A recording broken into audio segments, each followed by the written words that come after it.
जी नमस्कार। चेहरा से तो आप लोग पहचानते होंगे कि मैं कौन हूँ। वैसे मैं अपना परिचय दे देती हूँ। मैं चिंता कुमारी, सरस्वती शिशु विद्या मंदिर, महाराजा हातायारा, सभी भैया बहनों को बहुत बहुत प्यार। आशा है कि आप लोग मन लगा करके पढ़ते होंगे और जो कक्षा कार्यगृह कार्य दिया जा रहा है आप लोग उस कक्षा कार्यगृह कार्य को करते हैं। मैं आज 10वीं क्लास में पढ़ाने आई हूँ। हिंदी विषय है, हिंदी कक्षा 10, दिनांक है 22/5/2020। कक्षा कार्य है हिंदी में। पुस्तक का नाम है क्षितिज। क्षितिज में 2 खंड है, एक काव्य खंड है और एक गद्य खंड है। तो आज हम काव्य खंड में सूरदास के पद पढ़ेंगे। क्या पढ़ेंगे? पद। पद को किसने लिखा था? सूरदास। पहले हम थोड़ा सूरदास के विषय में जान लें, वो कौन थे। सूरदास के जन्म के बारे में भी कई लोगों का कई प्रकार का मत है, लेकिन कहा जाता है कि सूरदास का जन्म 1478 ईस्वी में, किसी ने मथुरा के नज़दीक कहता है कि जन्म हुआ है, किसी ने कहता है, किसी दूसरे का मत है कि दिल्ली के नज़दीक हुआ है। आप जानते हैं कि सूरदास जन्म से ही अंधे थे, इसलिए ही उनका नाम था सूर। सूर मतलब क्या होता है? अंधा होता है। सूरदास।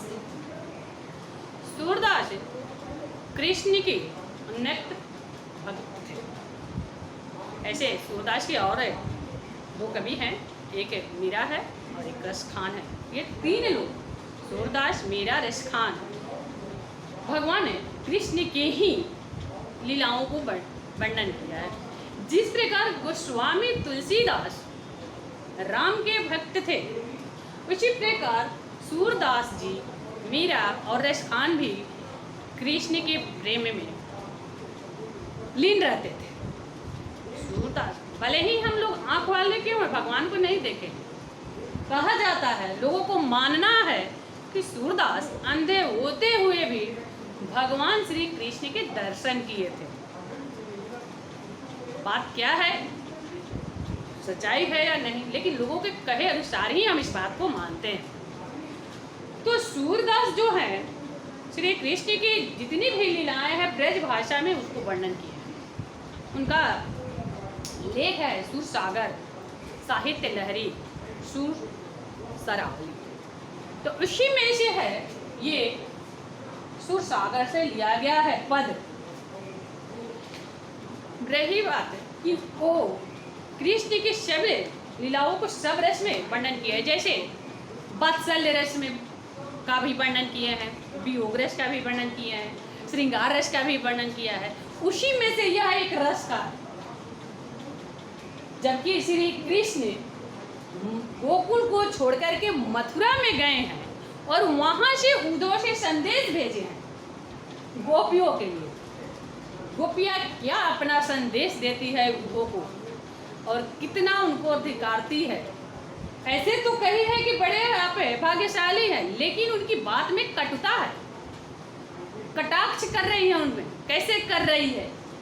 उद्धव तुम ही बड़ा भागी, अपर से रहत स्नेह तरात नहीं न मन अनुरागी। कह रही है कि हे उद्धव, तुम तो बड़े ही भाग्यशाली हो। कैसे भाई, कैसे भाग्यशाली है कि आप किस प्रकार से भाग्यशाली है कि नीरस हैं आप, जहाँ रहते हैं स्नेह, जिसके पास आप रहते हैं, यानी अर्थात भगवान श्री कृष्ण के पास आप रहते हैं और उन्हीं के प्रेम के बंधन में आप नहीं बंधे हुए हैं। किस प्रकार के आप व्यक्ति हैं, हमको तो समझ में नहीं आता। और गोपियाँ इतना ही नहीं कहती है, पुरैनी पातर हत जल भीतर दाह रस देह न दागी। उसी प्रकार से, जिस प्रकार से पुरैनी मतलब क्या होता है? कमल का पाता। कि जिस प्रकार कमल जो जल के भीतर रहता है और उसके ऊपर किसी भी चीज चीज का दाग धब्बा नहीं लगता है। आप भी उसी प्रकार हैं कि भगवान श्री कृष्ण के पास रहते हुए भी उनके प्रेम से विमुक्त है। अनेकों उदाहरण देती है, कर रही है, जय जल माहम तेल की गगरी बूंद न ताको लागी। किस प्रकार से कि जल में अगर तेल की गगरी को रख दिया जाए तो तेल में पानी का मिलावट करने पर वो अलग अलग हो जाता है, एक साथ नहीं मिल पाता है। उसी प्रकार से आप हैं तेल की तरह। प्रीति नदी में मैं पाऊं न बोरे हो दृष्टि न रूप पर आगी। कह रही है कि आप जो हैं कि प्रेम के नदी में आप अपना पैर को नहीं बोरे हैं, नहीं डाले हैं, और न उस पर क्या किए हैं कि अपने दृष्टि भी डाले हैं। सूर्यदास अबला हम गोरी बुरे चवाटी कभी कह रही है कि सूर्यदास भले ही अबला कहते हैं, हम महिला नारी को अबला कहते हैं।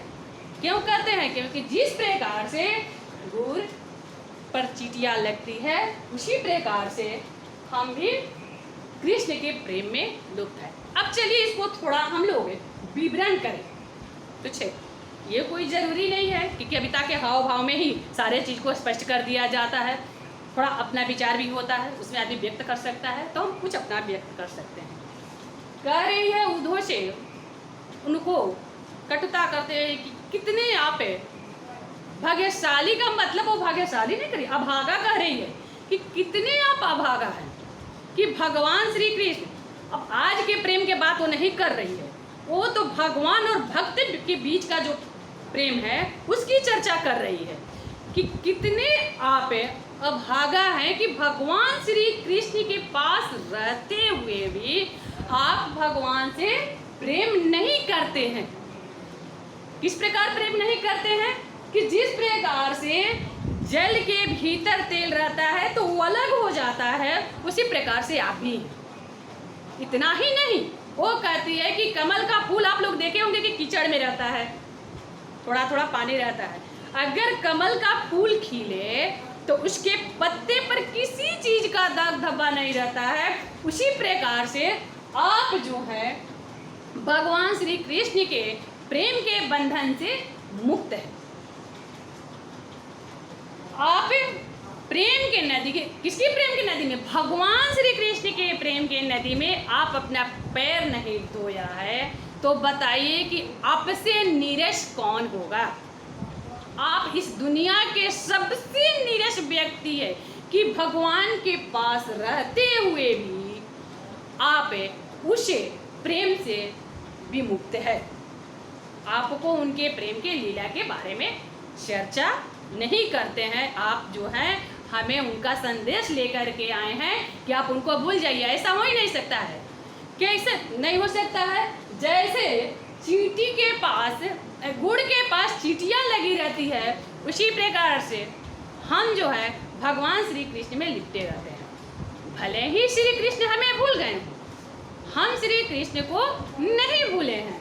इतना ही नहीं, वो एक से एक उदाहरण देती है, कहती है कि जिस प्रकार से वर्षा ऋतु में देखे होंगे आप लोग, लाइट जलता है या मोमबत्ती जलाइए, पहले तो दिया लालटेन था, तो वो उसी चीज को उदाहरण दे रही थी कि जिस प्रकार से दीप में ये कीड़े जो हैं उनके प्रेम में लिपट करके अपने जान दे देते हैं, हम भी उसी प्रकार से भगवान श्री कृष्ण के प्रेम में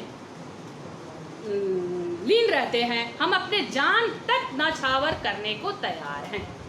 भले ही आप जो हैं भगवान श्री कृष्ण का संदेश लेकर के आए हैं, लेकिन हम इस संदेश को मानने, इतना ही नहीं, वो कहती है कि कमल के फूल में भंवरा जो है गुनगुनाता है, वो नहीं जानता है कि शाम होते होते कमल का फूल का जो पंखुड़ियाँ बंद हो जाएगा, लेकिन वो उसी में रहता है, उसका रस चूसते रहता है, उसका प्रेम का आनंद लेते रहता है।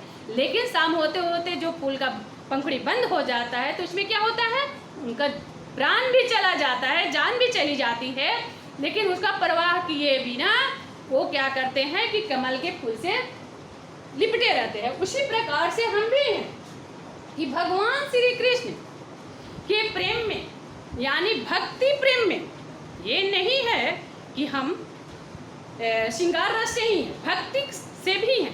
भक्ति में हम इतने लीन रहते हैं कि भगवान के लिए हमें जान भी देना पड़े तो हम देने के लिए तैयार है। जिस प्रकार से चींटियाँ क्या करती हैं कि गुड़ में लिपट करके अपना जान दे देती है, उसी प्रकार से हम भी अपना जान दे सकते हैं। तो सूरदास ने यह जो है वियोग रस में लिखा था।